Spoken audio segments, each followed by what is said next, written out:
Hello everyone, my name is Mary Davis. I'm a program manager with Missouri Enterprise, and I'll be facilitating today's recruiting strategies dialogue, or as I like to think of it, HR therapy. Now, I wish that we could do this together on a beach while we're doing yoga, but since that's not possible, the next best thing is a really fun webinar, right? I've got Kaylee here in the studio with me, and she's going to help me monitor the chat. So if you have any questions that you'd like to place in the chat or feedback that you'd like to give in the chat, we're going to prompt you for that every few minutes. Kaylee's going to monitor that for me. So I'd like to start with just practicing to make sure that everyone is familiar with how to use the chat in Teams, because some people use only Zoom or GoToMeeting. So if you will look in the upper bar of your screen, there's a couple people, and then there is a conversation or a word bubble there, and that's how you get to chat. So if you wouldn't mind, let me know that you're out there and that you're alive, and say hello on the chat for me, please.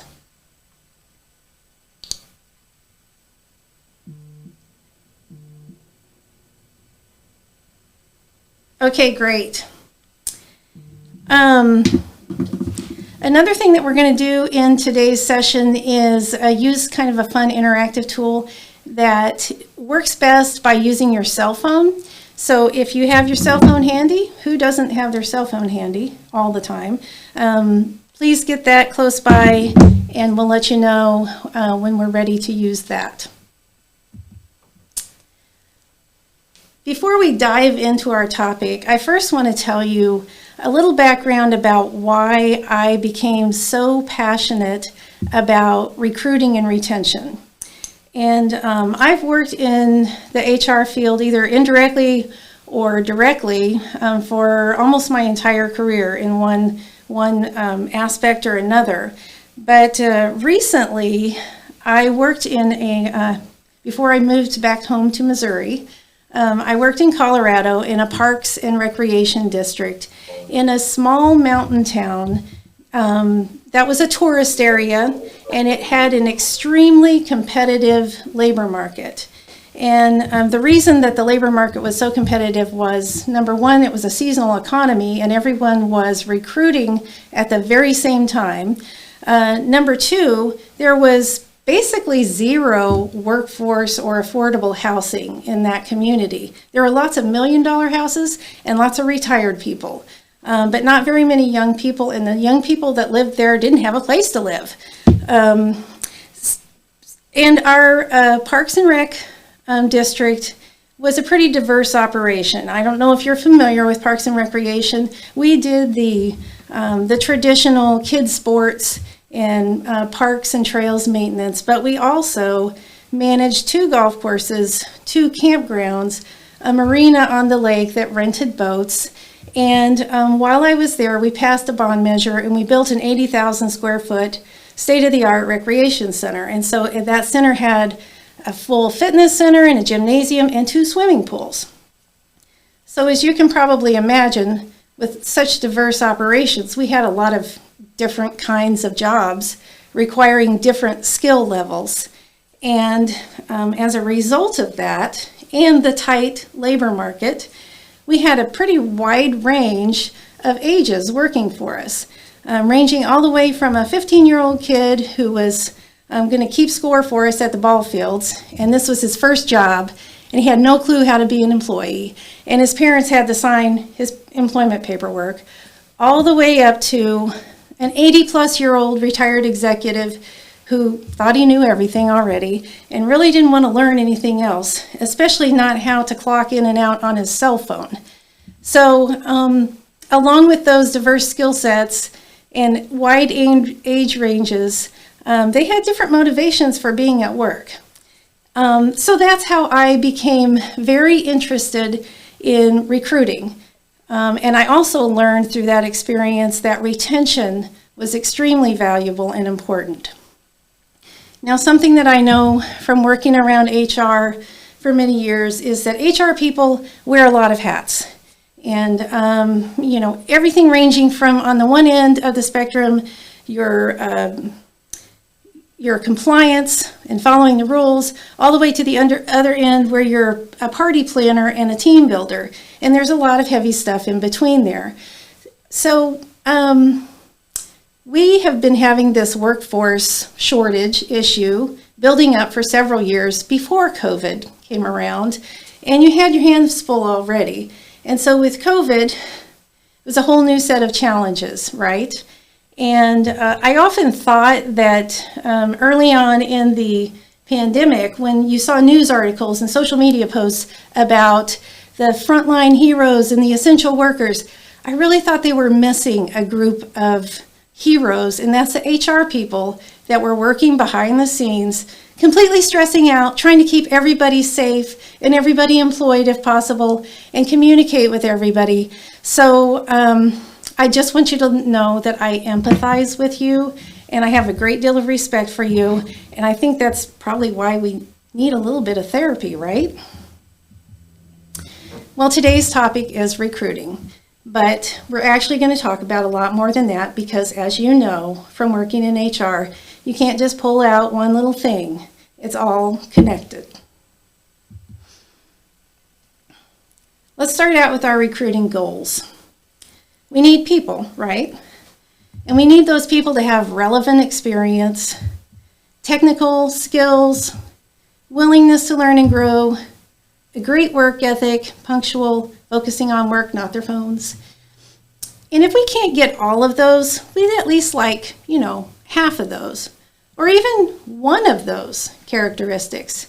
And if we can't get that, oh my gosh, we just need somebody with a pulse, right? Have you been there? I have been there, I'm sorry to say, and it's a scary place to be. And I really hope that you're not there right now. Unfortunately, our workforce woes are not going to go away anytime soon. I'm sorry to say, maybe not even in our lifetime. So we're going to have to do something about it. The reason that those woes are not going away is that the baby boomers are retiring. We've known for years that the baby boomers were going to retire. It's simple math based on their age. The youngest baby boomers are in their late 50s right now, and some of them are even retiring early, so probably because of COVID. Also, the next generations coming into the workforce are just smaller in number. Gen X, Millennials, Gen Z, and those that are following, just not as many people to replace all those retiring baby boomers. And those people that are coming into the workforce have different attitudes and preferences about how and where they work. And they have a lot more options like gig work. They can work several freelance jobs part-time on their schedule, and they can work as much or as little as they want. We had those problems before the pandemic came around. And now, of course, the pandemic has added some things. Hopefully the unemployment situation is resolved now. But something that I think really affects manufacturing is that people have more options for remote work now. And that makes coming physically to a facility less attractive. So you've got another challenge to overcome. And then there's the real fear of getting sick and the mandated quarantines, and not just for yourself, but also for your significant other and even your kids, and now vaccination concerns. You hear and see daily news reports about businesses that are reducing their hours. They're only doing the drive-through at a restaurant, or even some that close down, and airlines canceling flights due to a lack of staff. And if you're lucky enough to live in some kind of a unicorn fairyland and you don't have that problem at your company, I'll bet your personal life has been impacted by it at least. Here's our first opportunity for you to give some input. So I'd love you to chip in and use the chat to share which job or jobs at your company are the hardest to fill right now.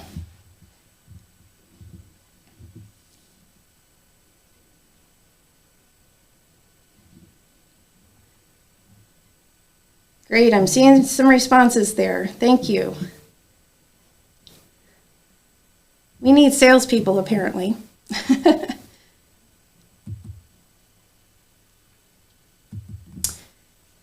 Last year, Missouri Enterprise participated with some other state organizations to conduct a manufacturing survey.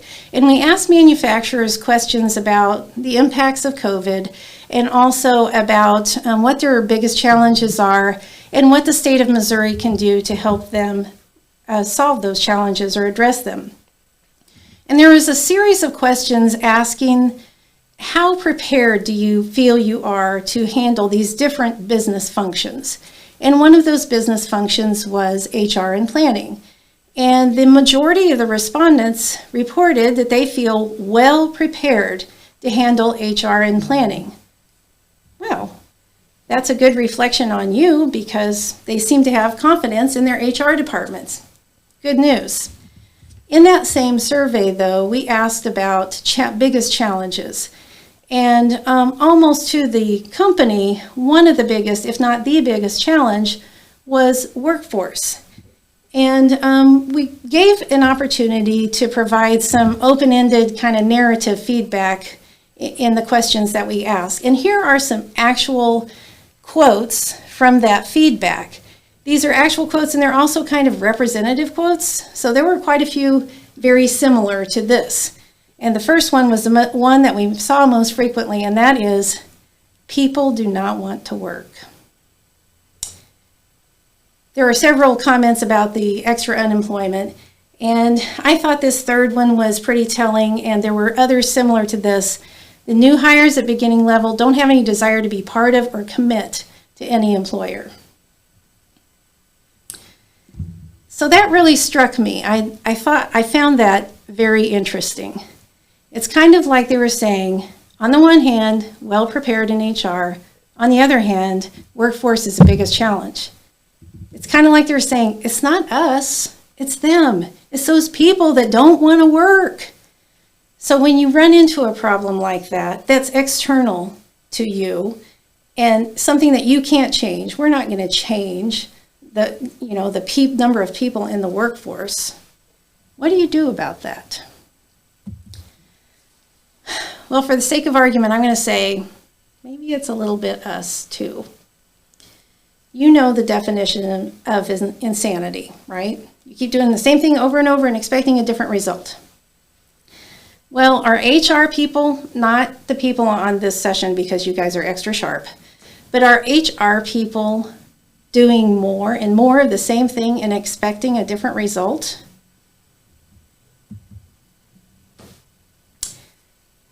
The dreaded C word in this case is not COVID. Surprise! It's change. I think we have to admit that it's time for us to really change how we view, how we build a talent pipeline, find the right people, onboard them, engage them, develop them, and retain them. And I think possibly the first step or the first thing that we need to think about is getting rid of that mindset of us and them and thinking about it in terms of we going forward. Viktor Frankl was an Austrian psychiatrist and neurologist, and he was also a Holocaust survivor. He spent time in Nazi concentration camps and lost almost every family member in those concentration camps. And Viktor wrote about his experiences afterwards in a book, I think, about the meaning of life. And he has a quote about change that has kind of like hit me over the head several times in both my personal and my professional life. And here's what Viktor said about change. When we're no longer able to change a situation, we're challenged to change ourselves. So if you think back to the it's not us, it's them situation where we think the workforce problem is external and we can't change it, maybe we need to consider changing ourselves. Or another way, David Bowie says, just turn and face it. And by the way, I hope you all sang that in your head just now. I always like to get the good or the bad news first when it's a good news, bad news situation. So the bad news is Changing is going to be hard, and it's going to take a lot of work. And by the way, thanks to COVID and what led up to COVID, we're already tired, right, in the HR department. Also, I don't think there's one thing that we can fix that's going to affect the change that's needed. It's systemic. We're going to have to look at the whole system. It's probably going to cost us some money. We need to invest in new tools and resources. And I think it's going to take more dedicated resources, especially in the HR department. So you can go back after our session today and let your boss know, hey, we need more people. It's also going to require, I think, letting go of some methods and even government regulations that have been around for a long time. I don't know exactly what those are. One that comes to mind has to do with the 40-hour work week. There's a lot that's pegged on that 40-hour work week, and I keep thinking, what's going to happen with that? I don't know. Also, there are no set rules right now. Daily headlines about the vaccine mandate and OSHA's rules around that mandate, and now the courts are fighting OSHA on their rules. So our own government can't agree what the rules should be or whether they even have the authority to enforce them. So we're going to have to learn and adapt as we go. And for people that are used to enforcing rules on the compliance side, that's kind of scary.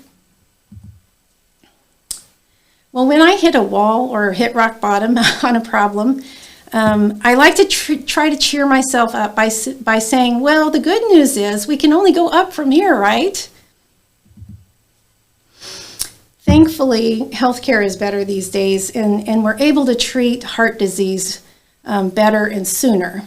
But when I was younger, heart attacks were fairly common. And I actually knew some people, some friends and family, who developed heart disease, usually because of the lifestyle choices that they had made, and had a heart attack. And if they were lucky enough to survive that heart attack, their doctor pulled them aside and said, hey, things have got to change, and I mean drastically change. And I watched those people, some of them at least, make immediate and permanent changes in their diet. They started exercising, they reduced their stress, and they made other lifestyle changes that they needed to be healthy. And they lived a long, healthy life after surviving a heart attack. Well, I also know some people who didn't listen to their doctor, or maybe they just changed temporarily. And those people, unfortunately, died soon after their heart attack. So, if we just talked about that these workforce issues have been building up for a while. We knew the baby boomers were retiring. We knew the next generations were smaller and thought differently about work. Let me ask what you think. Was the pandemic our HR heart attack? Did it get our attention? It was this giant, massive thing that happened to us, and we had to make immediate, and some of them are permanent, changes. Is our current pain that we're feeling severe enough to spark these big changes? By the way, other good news, I think if we crack the code on what we need to change, everybody's going to win with more rewarding work in the long run. And, you know, we're all in this together, and misery loves company. All right, let's stop here, and we're going to use Kahoot. So please grab your cell phone. And Kaylee, are you ready? Okay, she's given me a thumbs up. Go to your web browser and go to kahootit.com. And I'm doing this with you to make sure the timing is right.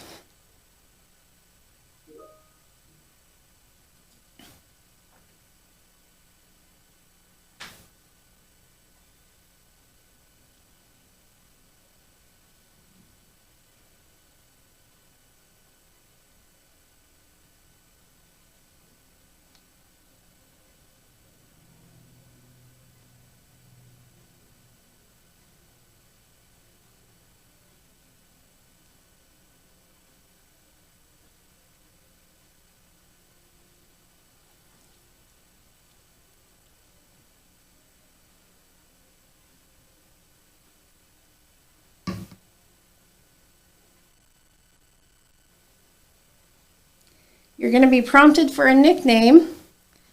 Go ahead and you can use your real name or you can make up a catchy nickname.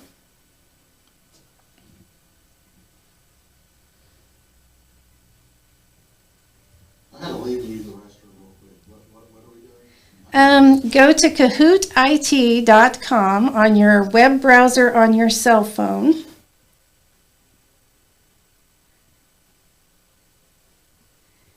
And there's a PIN number at the top of the screen that it will prompt you for. And then it's going to prompt you to choose a nickname.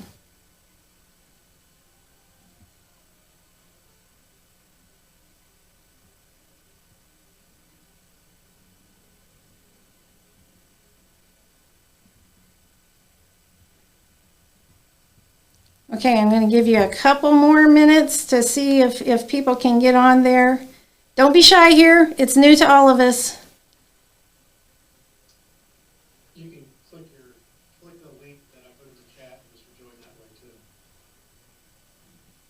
Thank you for that, Jeff.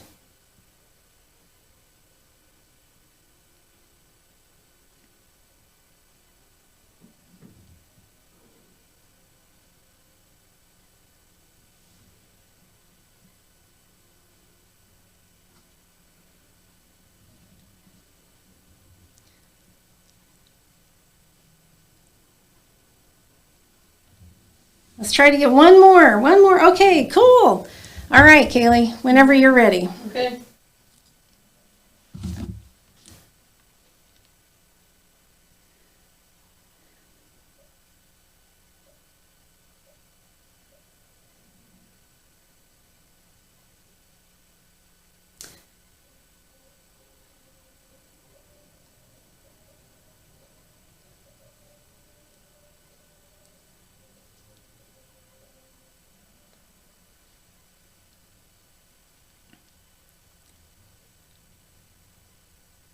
Very good.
All right, KP, way to go.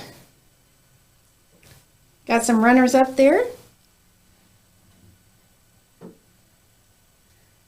Okay, now I forgot to say this at the beginning of our presentation, but I would love to see your faces if you're comfortable showing me your face.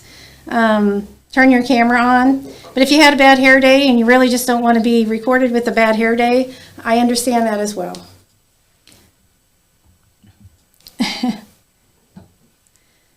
All right, let's move on.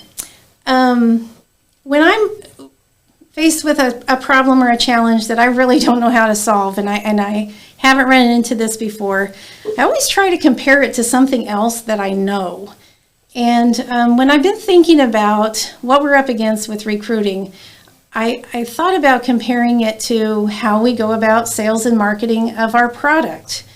And using that as a framework, because it's an employee's market right now, right? And we want to find ways to go find and keep employees. So what if we apply HR to these sales and marketing tactics? Our competitive strategy, branding and awareness, using our tools like the website, networking, targeting, acting on leads, and so forth. We're going to explore a few of those, and see if my hypothesis works. Starting with, what is your talent competitive strategy? Now, when you're marketing a product, you normally will choose between one of 3 or maybe 4 choices. And those 3 main choices are you going to compete on price? Are you going to compete on being different, unique? Or are you going to compete on quality? You can't typically be all 3, so you choose, and that's your competitive strategy. So what do you think your talent competitive strategy might be? Some people already know and have a great feel for it, and they communicate it to candidates. In the case of the rec district that I was describing to you, we were a tax-supported organization, and we couldn't pay the highest in town. But we did have a great mission or purpose, and that was helping people have fun, basically. We also could offer some really cool perks because we had all these recreational facilities. We could offer discounts or free access to recreation. So what do you think yours is? Are you able to pay a little bit higher than most? Do you have great benefits or flexible schedules or great growth opportunities? Well, I hope that you do well in all of these areas, but you can't be the best in every single one of them. So you need to choose one or more and focus on that. Now I want to introduce the idea of engagement as a potential competitive strategy. And I'm only going to scratch the surface on this because it's a giant topic and I'm really passionate about it and I could talk about it all day and you don't want me to do that. But I want to introduce it so that you can start thinking about it. And I'm going to do it in terms of the Gallup organization. The Gallup organization is known for conducting surveys, and they have a survey to measure employee engagement. And they define engaged employees as those who are highly involved and enthusiastic about their work and workplace. And here are the 12 questions that Gallup asked in their employee engagement survey. And by the way, Kaylee will be sending this presentation out later, so you don't have to try to write all these down and memorize them or anything like that. But they do give you a clue as to where to start to work on improving employee engagement. All right, we talked about competitive strategy. Now let's talk about branding. Now I know employer branding is not a new idea. It's been around for a while. But I would argue some of us are not really actively managing our brand. As I did some research about recruiting strategies, I ran across a website that I absolutely love, and I've got a link to it at the end of this presentation. It's called builtin.com. And Built-In really is geared toward recruiting in the IT and tech world, but they have some great resources. And this is their definition of employer brand. It's your reputation as an employer, what job seekers and employees really think of you, what they tell their friends and family when you're not around. Employer branding is a process of managing and influencing your reputation, and it encompasses everything you do to position your organization as an employer of choice. Let's talk about some of the basics of employer branding, and this is again from Built-In. You can start by getting organized. Really look at everything that you communicate to candidates and to current employees. And then start getting feedback from your current employees by asking how and why questions. How do you feel about working here? Why did you choose to work here?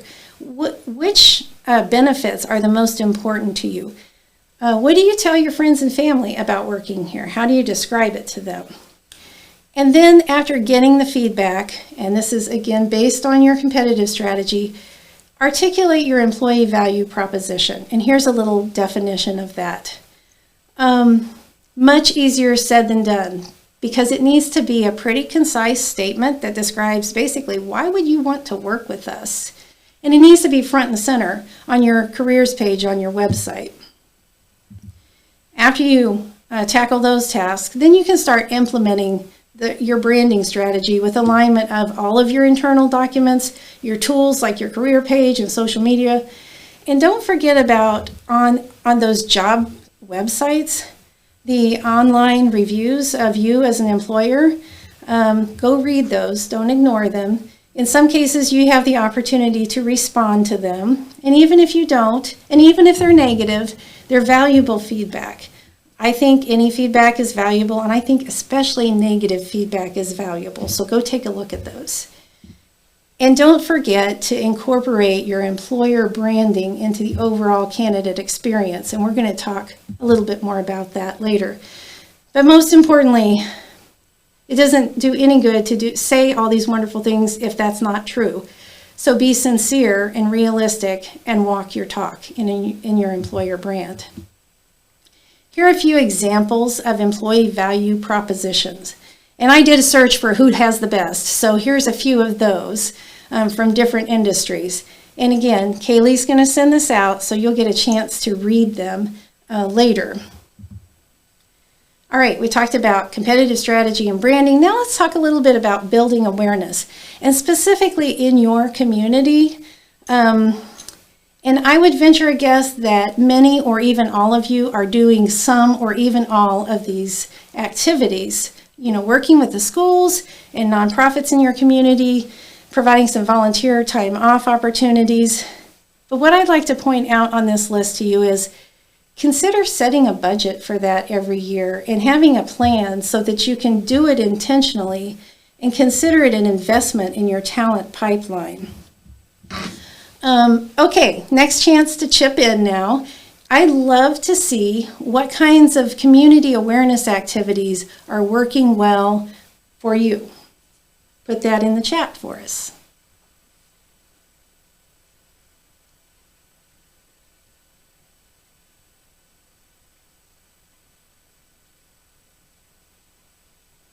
Okay, everybody's being shy. That's all right.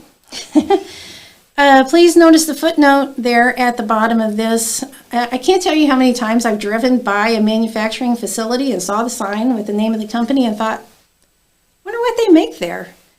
Don't forget that your sign can build awareness and even let people know that you might be looking for employees. But also don't forget to check your sign ordinances and zoning requirements before you haul off and put up a giant new sign.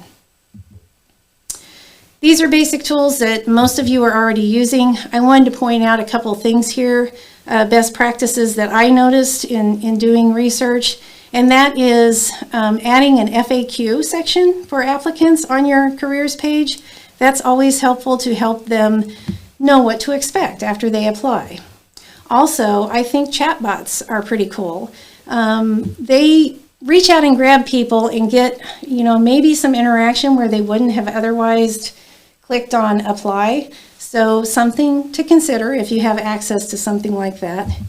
And make sure that your social media profiles and what you talk about in terms of careers on your social media are aligned with your website, aligned with your employer brand, and your competitive strategy. And don't forget, I've mentioned another hat that HR people need to wear, posting on social media. There are social media management tools that can help save you time and keep your sanity. Now, good salespeople do a lot of networking. They connect with people who might help lead to sales. And so I think HR folks could use some networking or utilize some networking as well. And besides, it's a great excuse to go get coffee on the clock. Here are some people you might want to consider networking with. First and foremost, other HR professionals like we're doing today. Another one I wanted to point out is economic development organizations. Almost every community has some kind of a chamber or an economic development corporation, or maybe the county is handling economic development. Get to know those people because they have a vested interest in the success of your business. And there's on down the list. We've talked about the school, veteran organizations, churches, parole officers, just some ideas. All right, I mentioned to you my work at the Park and Rec District at the beginning of our session today. And I learned something about what I call guerrilla recruiting while I was working there, because we were in a super competitive labor market, and we ran into an issue at the new rec center where we were falling short on lifeguards. And lifeguards, as you probably can guess, are not, you can't go and grab somebody off the street and say, hey, go save some lives. They have to, A, be able to swim pretty good. They have to know CPR, and they have to go through a certification process to be a lifeguard. So it's not a quick fix. And we were getting to the point where we were having to reduce the hours at our pool and even close the pool sometimes because we didn't have enough lifeguards. Well, fortunately, our HR manager, Robin, shout out to Robin, she came from some backgrounds of recruiting in other tough environments like a call center and a mental hospital. And she taught me a lot about proactive recruiting, or as I call it, guerrilla recruiting. And the first thing she taught me is, hey, you're not going to come to us. If we post it, they will not come. We're going to have to go and find them. We're going to have to get our drones out and search them out. And what we did in the case of lifeguards was identify, well, who might make a good lifeguard? Are there some groups of people in our community who might make good lifeguards? And the obvious one, and this is an easy one, was this high school swim team. So we got to know all of those kids and their coach. And by the way, we also set up at the end of this a junior lifeguard program so that we could grab those middle school kids too and get them started learning to be a lifeguard, so that we had a talent pipeline that we're building. In your community, you might have some groups of people who hadn't previously considered a manufacturing job, or you might have some groups of people who are in general looking for work or looking for a different kind of work. So you know your community better than anyone else, and you can do some demographic research if you need to. So who might those groups be? After you identify who they are, then you can identify some best methods to reach those additional targets and advertise and promote accordingly. And then distracted by losing my slides there. And then following up on every lead. And that's, again, a sales tactic. And when I say a lead, what Robin taught me was, it's okay if they didn't get through the whole application process. If you got a resume or even an email and some level of interest, reach out to that person and talk to them and see if you can answer any questions and see what their interest is in working with you and start building a relationship with them. And don't think that you can only use email or you can only use a phone, because something we found from working with high school kids is they don't check email. They only want to text. And focus on the candidate experience. And we're going to talk about that more in a minute. Now, a word of caution here. The legal beagles would come after me if I didn't say this. Make sure if you're doing targeted outreach, and I hope you consider it, that you're not doing something that would be considered discrimination. If you're targeting a certain age group and nobody else, that might cause you a problem. So if you're unsure about that, talk to your legal folks and they will help you. Here's a targeted recruiting example from Lowe's, a posting on the recruitmilitary.com website. And there are more than one job site for specifically geared toward military. I like how Lowe's has posted this job, the description of the job, but what I like best about this is over on the right side, there's a description of Lowe's military commitment and why a military person might want to work for Lowe's. So I think this is a great example of targeted recruiting. All right, your opportunity, if you want, to chip in and let us know about any successful targeted recruiting that you have done.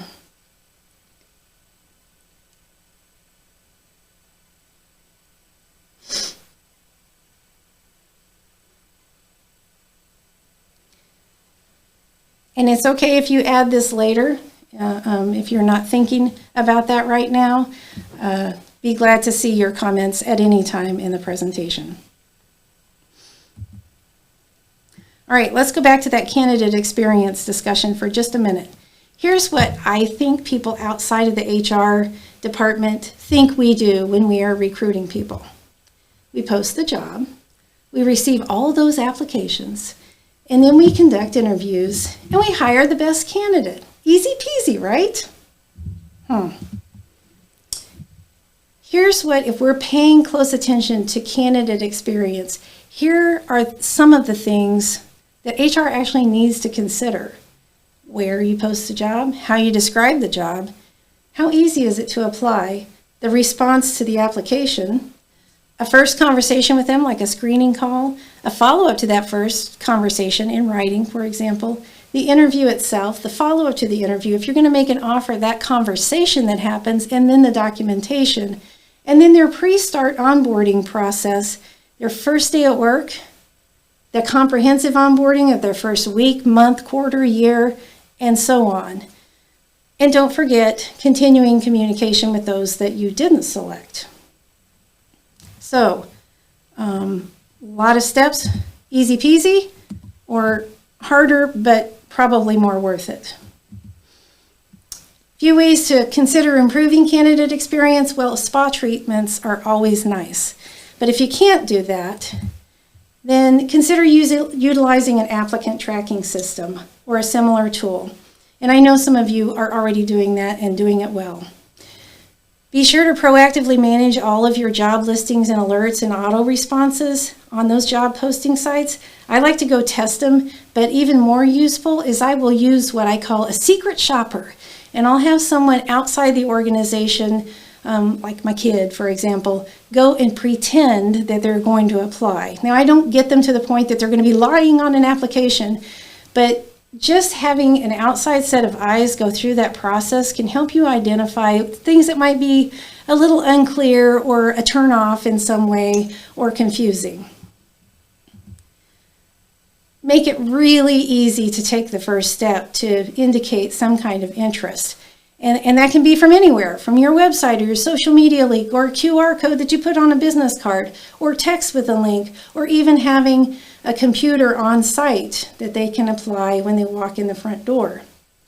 And be sure to communicate at every step, regardless of whether they're moving on. Those people that, weren't qualified this time may be candidates in the future, so don't lose them. Keep them in your pipeline. Increase hiring speed.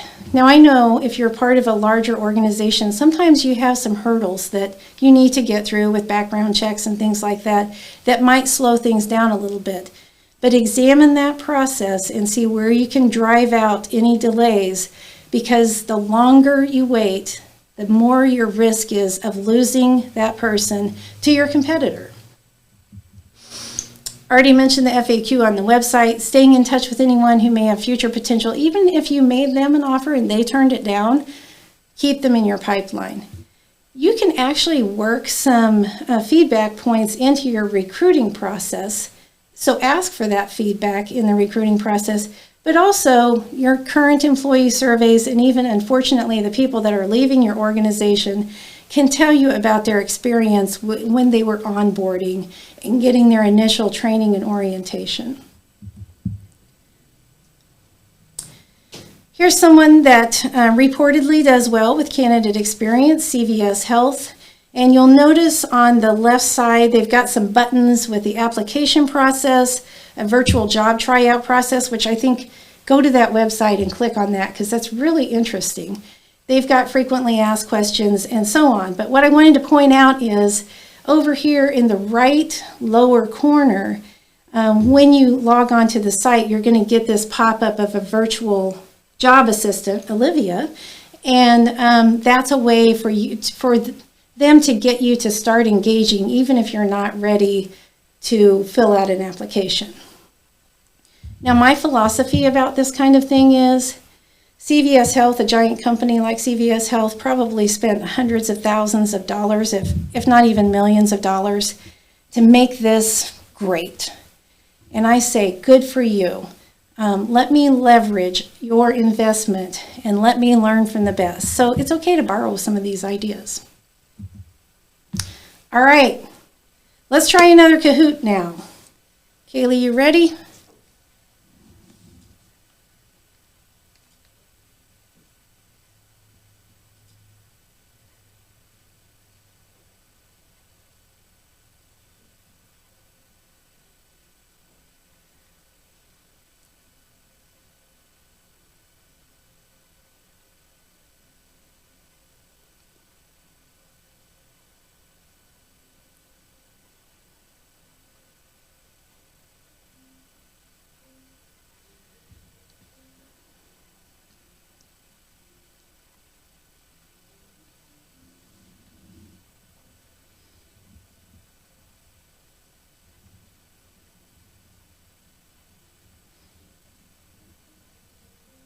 Can we get one more?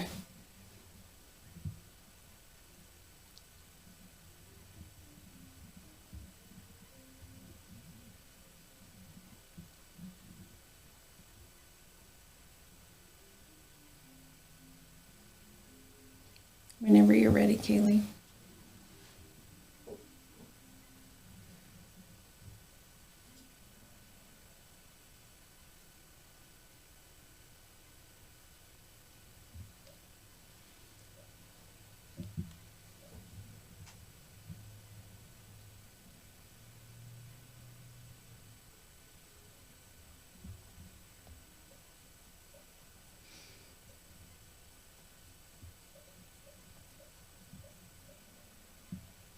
Woo! Great.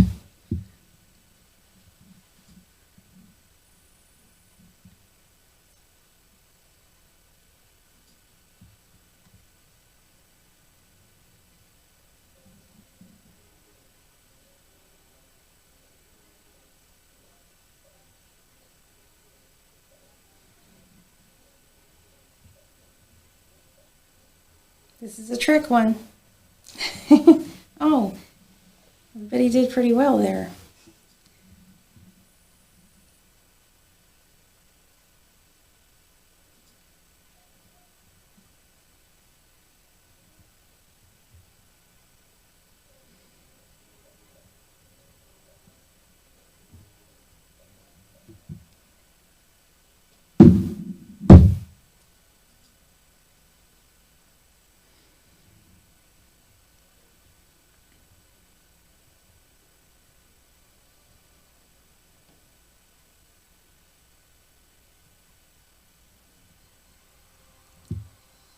Woo, congratulations, Jeff W.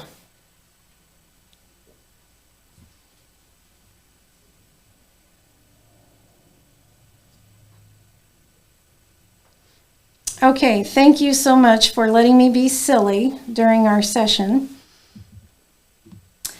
Wrapping up with some other considerations to think about. Getting creative with shift times. It's really hard in a manufacturing environment to have a flexible working schedule. But something that I've been seeing people start to do is have a shared job where 2 or more people actually share a full-time job.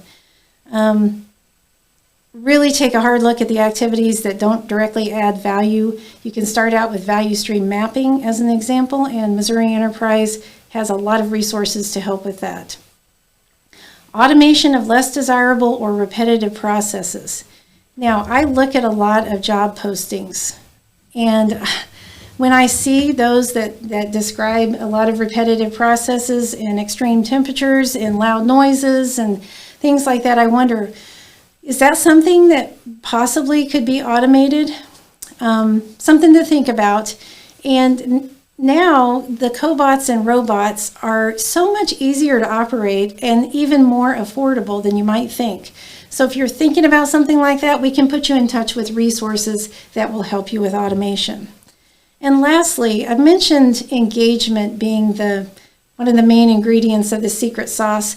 Well, I think another main ingredient of the secret sauce for succeeding and winning in this kind of a workforce environment is to leverage technology at every chance that you get. And that includes in the HR department. Now, I'd like to open up, you've all been really quiet. And if anyone would like to unmute yourself and ask any questions, now is the time.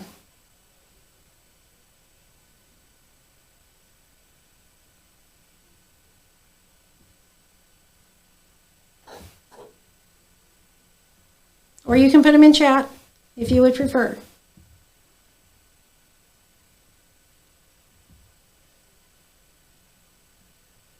Okay, well, here are a list of resources for you to take a look at. And some of these you may have to enter your email address, and then they're going to follow up with marketing emails and things like that. So your decision.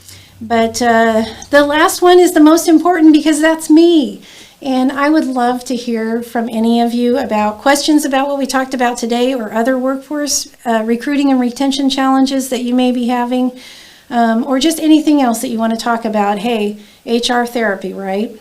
So here's my email address and my phone number. And again, Kaylee will be sending out this presentation along with a survey. Please complete that and give me feedback. Remember, even negative feedback is good. And I would like to thank you for your attention and participation today. I've really enjoyed it, and I hope you did too. And to wish you a very happy Thanksgiving.